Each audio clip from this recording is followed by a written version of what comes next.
Hello, everyone. I'm Bandish, the founder of The Curious Mindset, a private community for technology leadership teams powered by 64 Tech, an IT solutions provider of hardware, cloud, and IT services.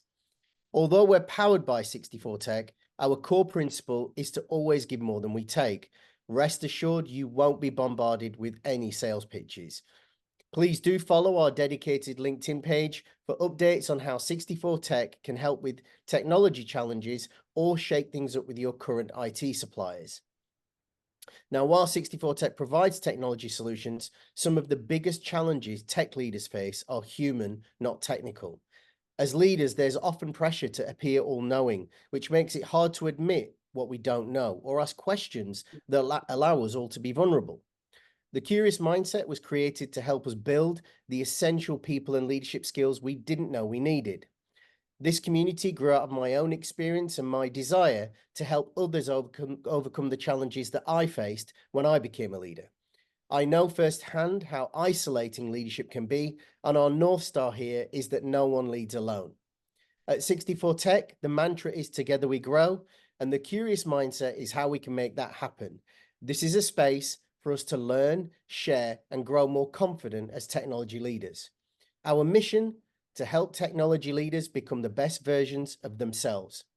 Now, it's my pleasure to introduce our co-host, Andy McMenemy, our technology leader co-host, Steve Maxwell, and our friend and very special guest, Mr. Chris Gibson, MBE.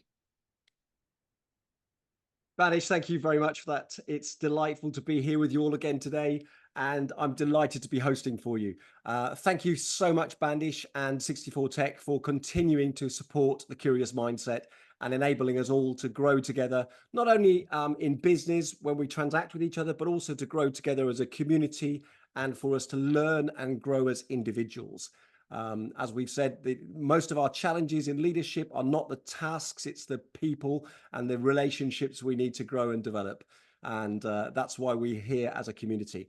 I'm delighted today to be inviting Chris Gibson to speak for us. Chris Gibson is somebody who I have an immense amount of respect and admiration for, not only for his leadership and his delivery of innovation, but also his personal resilience. Now, one of Chris's major project successes was innovating, delivering, and executing across military and civilian organizations the eradication of the West African Ebola crisis. So, ladies and gentlemen, I'm delighted to bring him on now. And Chris, good afternoon, and it's so nice to see you again. Thanks, Andy. It's always a pleasure and a privilege to come back to 64 Tech, and thanks to Bandish and the team for the repeat invite. It's just fantastic to be back, and hopefully I'm going to take you through a bit of a thought-provoking session around how to move from chaos to clarity and leading innovation with focus. I think the bottom line up front for me and for tech leaders is understanding and leveraging the right technologies which are critical to maintain the competitiveness, driving innovation, and delivering value to your customers.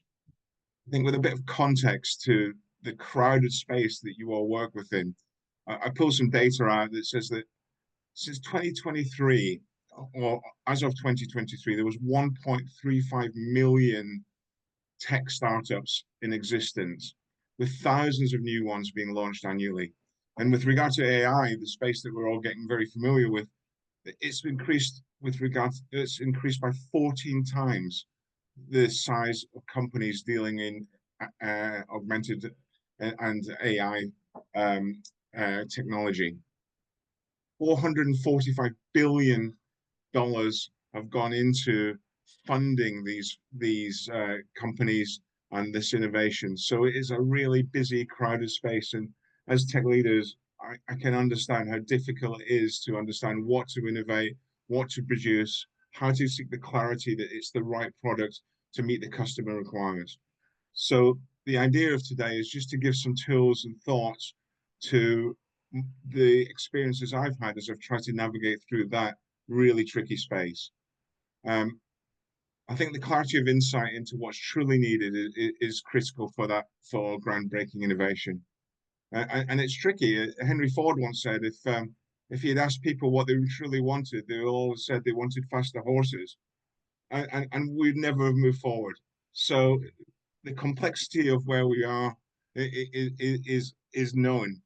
How we move through it is what we're going to explore today. And that's one of the challenges, Chris, isn't it? Because the pace of innovation, the pace of technological innovation and advancement, I don't think has ever been so fast as it is now. And I know from my position, I simply feel overwhelmed at the sheer volume of opportunity there. Yeah, I think that you know, it's absolutely scary. I think, I was watching JFK's speech about making audacious goals yesterday, and he did a timeline of human development, and we're in minutes of that space with regard to how humans have developed, and the amount of development that's happened in such a short period of time is frightening. So there's no doubt that this causes real confusion, lack of clarity, understanding what the best decisions as tech leaders will be as you try to take your business forward to be successful within that arena. So how do we stay focused then, Chris? So what I'd like to do, if it's okay, is look at three parts of that. And the first one is exactly that question of how do we stay focused when faced with overwhelming solutions. So broadly, I've got 5 tips around this. I think that the first tip I would suggest is defining clear objectives. I think start by identifying your organization's top 2 to 3 strategic goals, and use these as a filter to evaluate when a new solution aligns with your priorities. If it doesn't, it's a distraction and you probably need to terminate it. The way I've done that previously, in the roles that I've led on and supported other tech companies and public sector organizations, is creating a campaign plan around that. Broadly speaking, you can do this on a page. That campaign plan will start with the end in mind. So what is it that you're trying to achieve? What is the end state, the success matrix of that project? We'd look at the mission of it, creating the why, which would be alongside the mission would be the vision. And then we'd start breaking that down into organizational main effort and then lines of operation. Within those lines of operation, we can break that down even further to have phases and objectives, designing milestones for achievement, and then the decisive conditions within that plan that have to be hit, because those are your keys to success. All of this sounds like a huge amount of information. I'll share how to do that with the team to forward on to you if it's of any interest. But when you have a plan on a page, you can keep going back to it to make sure you're not getting distracted, being pulled by the attractive, and stick within the essential. So it's a really great tool. It can be as complex as you want it to be, or it can be as simple as you want it to be, but it's just a metric of how you hold your organization to account, your project to account for delivery. I really like it. I used it for the Ebola campaign. I've used it within the prison service. I've used it within tech companies, within health services. It translates across various enterprises to be a really, really useful tool for giving the clarity and remaining focused on what you're doing. I think the second tip around that is implementing a stop doing list. It sounds really simple, but basically actively deciding on what not to pursue. For example, if a new tool doesn't directly address a critical pain point, just park it for later review or decide that it needs to be terminated there. I think this helps you avoid spreading resources too thin. It's very easy to chase the attractive, and big organizations such as Google periodically conduct things like spring cleaning exercises where it discontinues underperforming or non-strategic products which they thought on initiation were really attractive. So for example, I think Google Plus was one that they dropped in 2018 for that very reason. Although lots of resources have gone into it, it was decided that it wasn't worth taking forward. And my same experience when I ran the collective hospital training capability, we would always have individuals coming to say there's a new piece of kit, there's a new attraction that we could bring that will help save lives, and we should do this. And of course, we're all interested in all of these, but we had to give due diligence to it. Because if every surgeon that came to me saying that they had a gold-plated scalpel that would make the difference, would have broken the Bank of England buying them all. And I'm not convinced they would have saved more lives. So, it's the leadership space. It isn't always comfortable, but you have to work out what really is going to do and make the difference. So if you implement a stop doing list, I think that is something that will help you gain further clarity.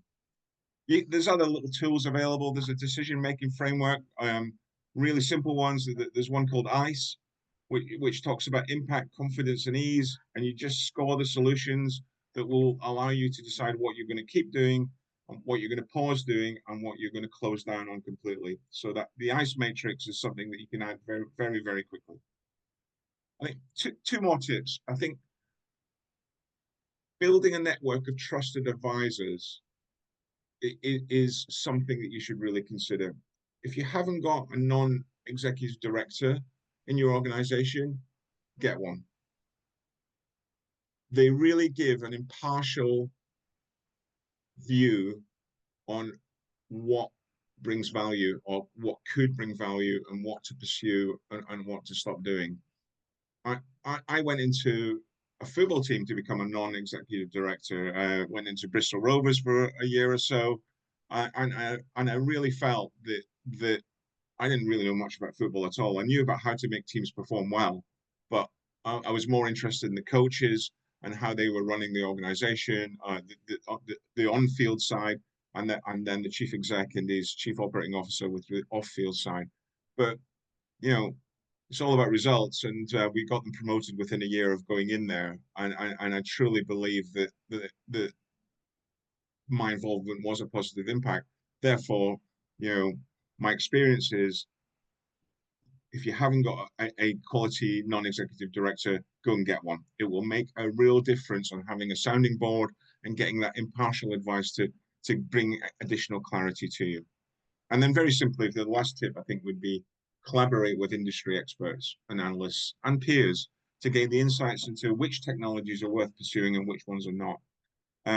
Certainly during Operation Gritrock, which was the Ebola phase of life, I would bring in people that actively disagreed with what we were doing. There was a lot of media around what we were trying to achieve, and that brought lots of critics. And if I found a critic that was laudable, I'd bring them in and I'd ask them to explain where they thought the risk was and why that risk existed.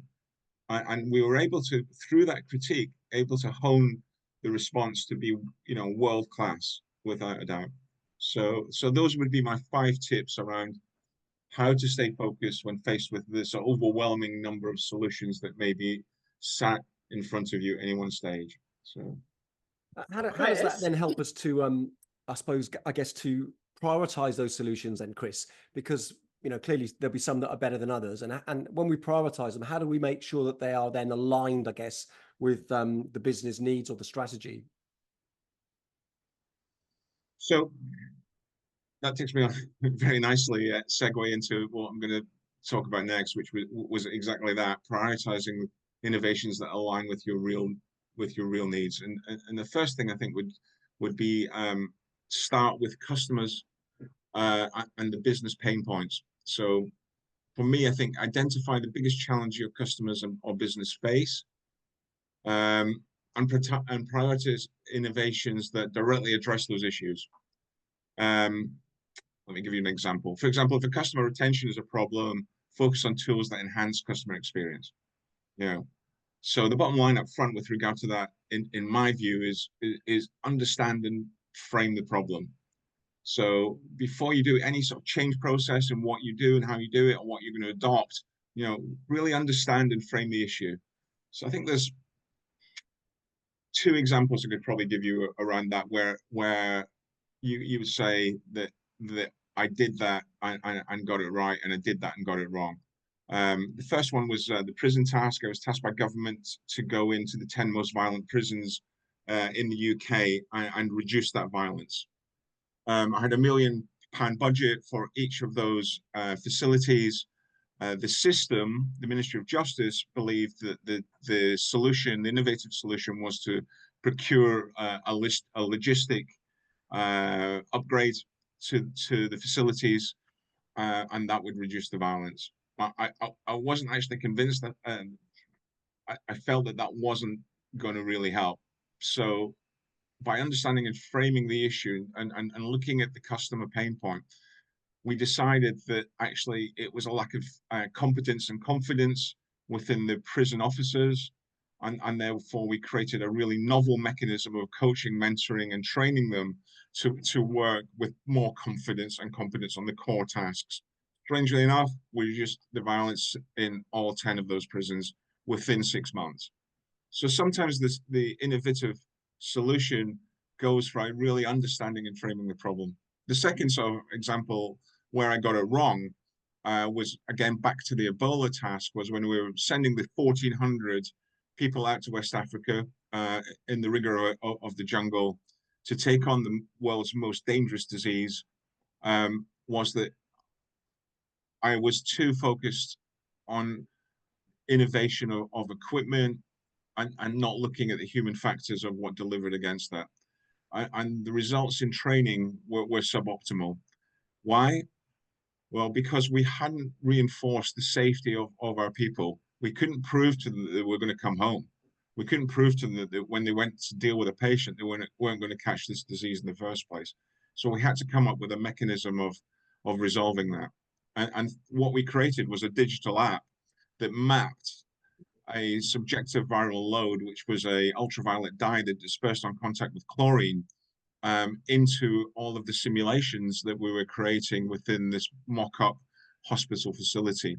And through that, and through scanning them when they took off their protective clothing, we could see that they were going to be safe. And they started believing that what we were asking them to do, which was to deliver care at UK standards, was going to still be a safe process. And through that innovative solution, we were able to bring up the standard of performance to world class. So just start with the customer and business pain points, understand and frame the issue, and work from that point forward. And I guess it's always the people that are the ones that deliver the results, Chris, aren't they? So we, having the team on side and fully bought in and fully confident is probably the primary aspect of leadership, isn't it? Yeah, I think that absolutely right. The three components to an organization that performs well. There's the physical component, which is what your infrastructure is. What do you provide your workforce to work within? Either logistics, equipment, or real estate. The conceptual component, what are your standard operating procedures? What are your plans? What are your tactics, techniques, and procedures for running your organization? And then the golden thread running through the middle, which I may have talked about before, is this moral component. And if you don't reinforce the moral component, you will never, ever get success. So you've really got to look after your people in that case, for sure. I think, and again, it's all aligned with the business needs, isn't it? The objective that's in front of us, whether it's a quarterly budget, whether it's our growth aspirations for the quarter or the year, it's all got to be aligned behind those needs. Of course, and that perhaps takes us back to where we started, which was creating that campaign plan to make sure that whatever course of action you decide to take fits within that. So yeah, so I think, remaining within this question that we're trying to ask around prioritizing innovation that aligns with your business need, I think, if your organization has the scaling and capacity to do this, it's worth considering pilot tests, if possible. Before fully committing to a new solution, run small-scale pilots if you can, to assess its effectiveness. And of course, use things like metrics such as ROI or user adoption or time to value to determine whether it's worth taking it to scale and running it through your organization as a main product. My example, I don't know how relevant this example is, but it's one that I pulled upon because it certainly from my experience was successful. When the UK trauma system is based on what the military created. So you have trauma centres in the UK, which predominantly work on military operating procedures. We started this as a result of what we created in Iraq and what we polished in the conflicts of choice that we've been in, such as Afghanistan and others. But we started by creating one center of excellence. And from that, we assessed how good it was, how well the NHS coped with it. And then we moved on, and we called this the ink blot effect. And this ink blot effect it created a national capability over time. So the same mechanism, and there's publications out, there's papers out on the ink blot effect, on how to do those pilots, adjust and decide whether it's worth going to a greater scale. So I think that was worth highlighting. It's interesting, Chris. I mean, some of the projects you talk about, I imagine, would have had significant budgets available to them. In some cases, there probably would have been unlimited funds, I'd imagine. How would it work then for prioritizing innovation and using all available solutions, I guess, available to us in the current climate, when a business has got a restriction on budget, when they're perhaps constrained by how much they can, some businesses may have a hiring block on at the moment, for example. How can we use innovation and leadership competencies, as you've explained, to work with a restricted environment, restricted budget?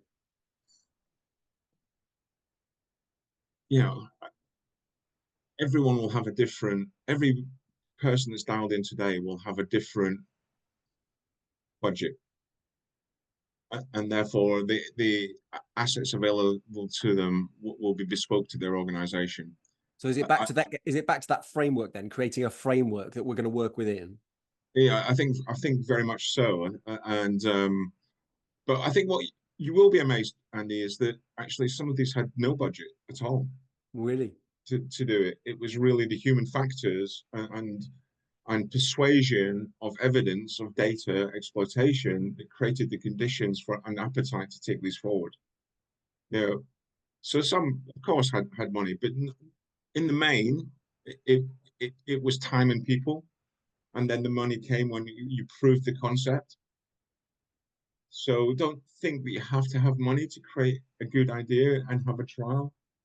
We certainly the ink blot effect with regard to trauma, it was about people, exploitation of data, and then persuasiveness that got us there. Pure Bloody minded this at the time that we really believed that this was something worth doing. And I suppose you're right. From a leadership perspective, then it is about recognizing the qualities and the competencies that your team have within them. And I guess then with persuasion, it's unlocking that, isn't it? Getting their alignment behind the vision by recognizing their qualities, I suppose.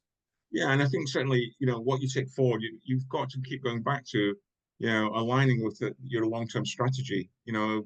Evaluate these innovations on how well they fit into your vision, like you say, and ask, is this going to be relevant in 3 years' time? Is this going to make a difference? Is it going to burn out?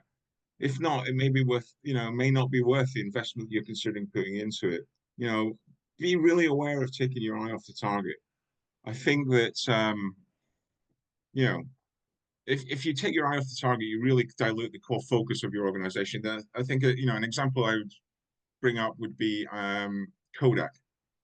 Kodak went into digital printing. They actually invented digital photography and chose not to take it forward. They took their eye off the ball, and as you all, I'm sure, are aware, no longer exist. So, be very aware of taking your eye off the core focus of what you do. And I work with an organization called Radar Healthcare, a really innovative tech business around governance and assurance in healthcare. They were offered very lucrative packages to go elsewhere out of healthcare with what they were designing and innovating, but chose not to, which was a really brave decision when someone's hanging a golden carrot to go elsewhere.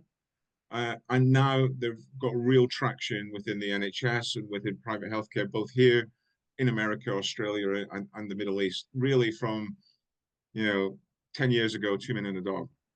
So and they did that by having strength of character to say, we're not going to be distracted. We're not going to dilute our core focus to go after the quick win.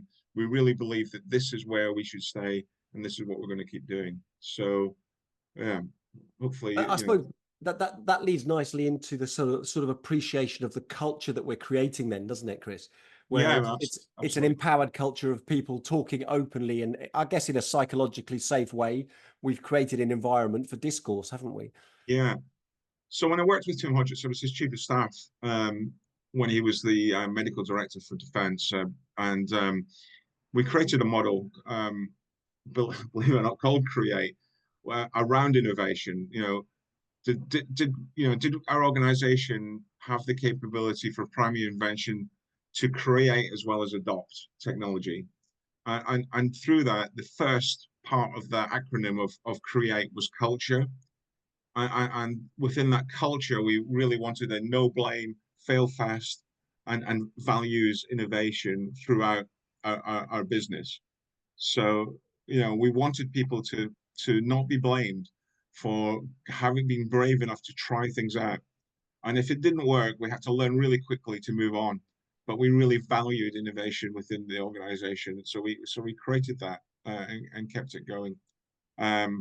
We had to have human resource to be able to do that, and then where we could get it, financial investment. We looked at, we had to create the environment that really supported creativity, and we rewarded it well. We were very aware of having the appropriate acumen, whether that was the IPR to anything that came up, and what was the mechanism of obtaining that.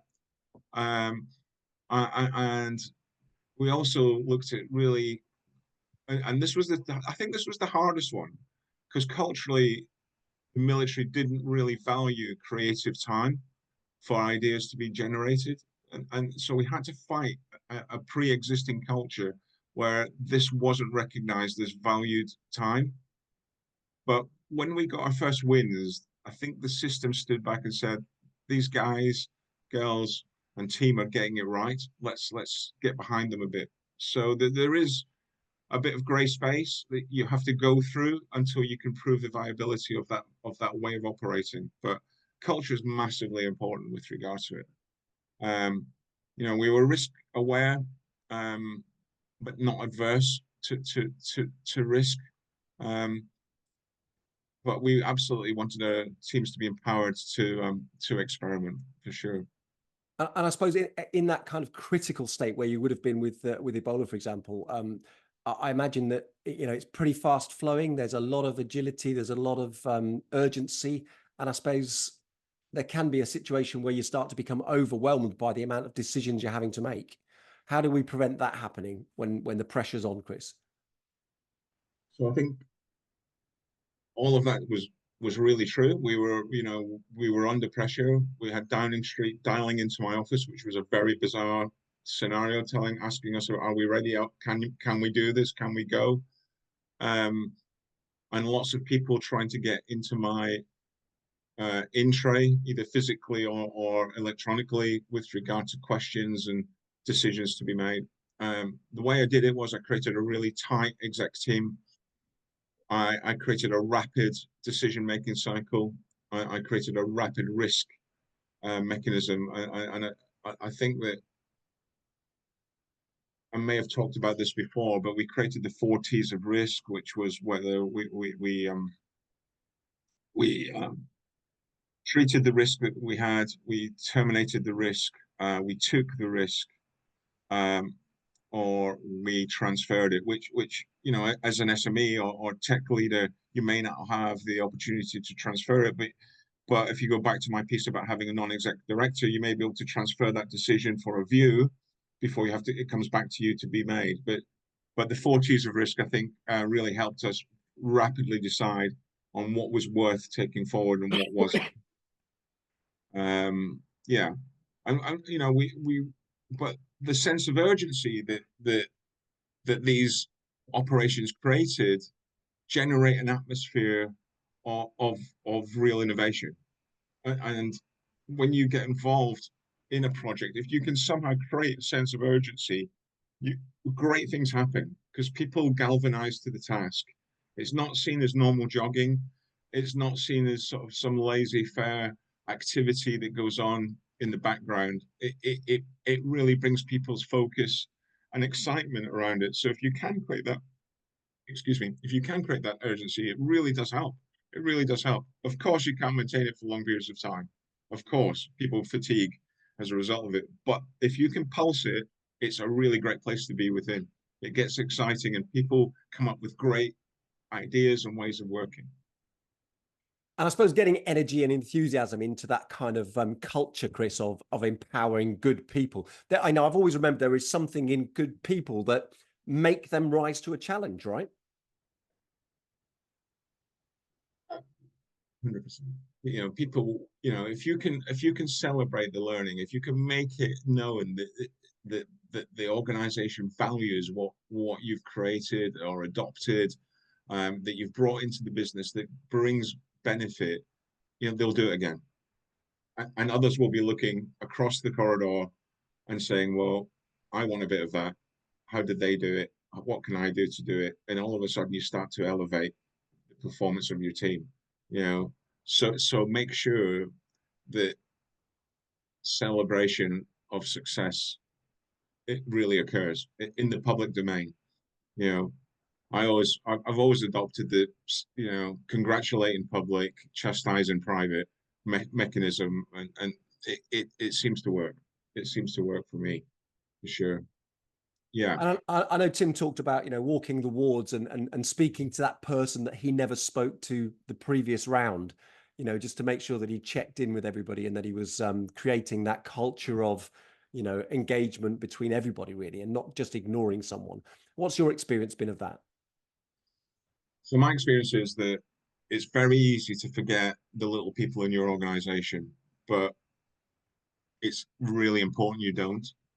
It's really important. Think of you know, the famous quote of the janitor in NASA, who JFK. You know, I know it's talked about a lot, but if you can get that, if you can get that same response, what do you do here?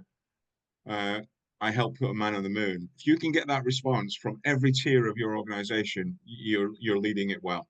You know, they're all aligned to what the organization does and the outputs there. So the time spent engaging with your staff is massively important. I had, you know, one of my senior officers that I worked to was a real introvert. He was a consultant anaesthetist by background, micro detail person, really was an introvert and really didn't enjoy getting out from behind his desk. And we're great friends to this day. And one of the things I said to him was, you know, Andy, you know, please just spend 5 minutes a day with one person and go and sit, you know, on the desk, have a conversation with them. It will really bring value.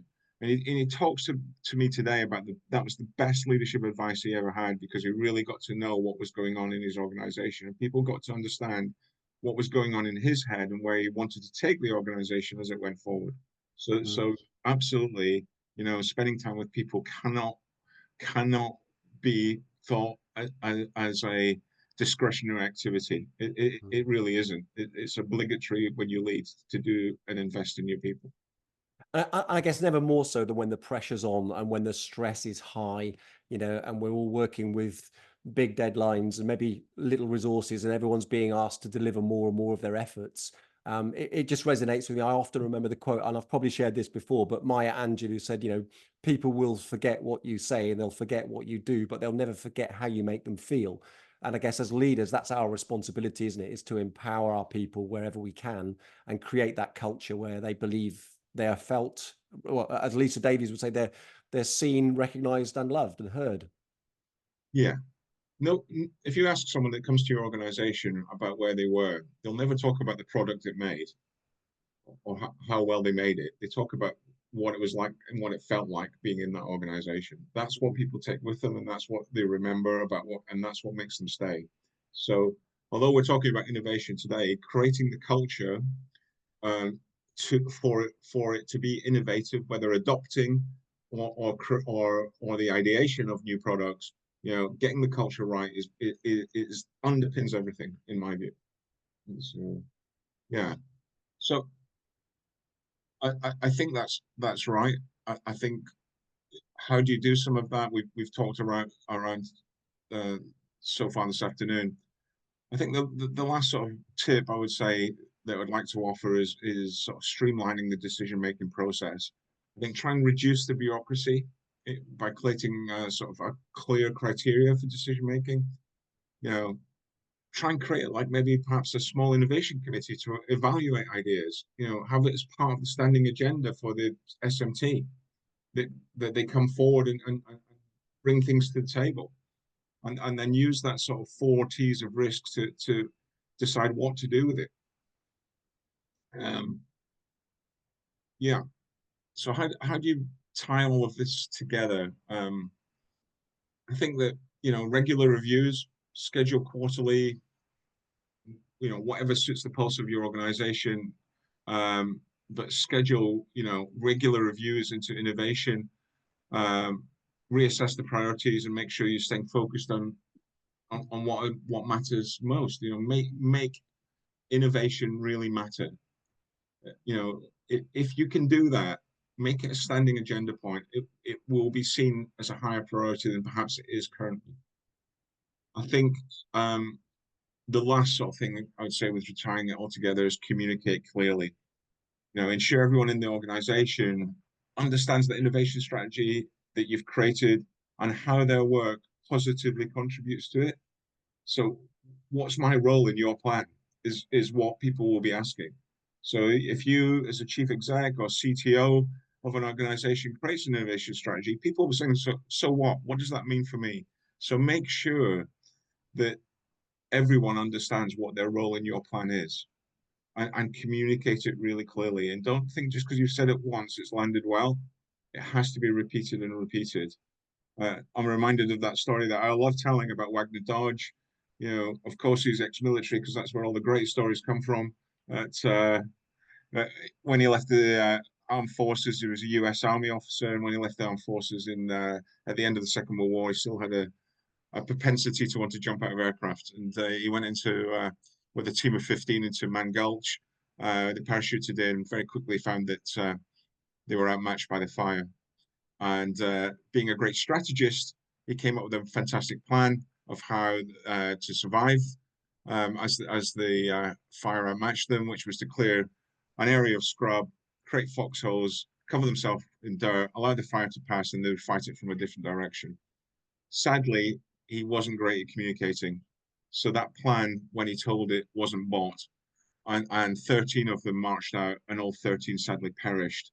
And this became known as the leadership moment, where you can create a great strategy, you can create a great plan, but if you don't communicate it well, nobody's buying it and it will die. So whatever you pull together with regard to innovation ideation or innovation adoption, spend time communicating and making sure your communication plan works. So that's probably my thoughts so far, Andy, on this. And hopefully it's given some food for thought on how to move from chaos to clarity within innovation and leading it with a bit more focus. Chris, that was a super summary. My mind is spinning with all of that, but I'm going to hand straight over to Steve Maxwell because I know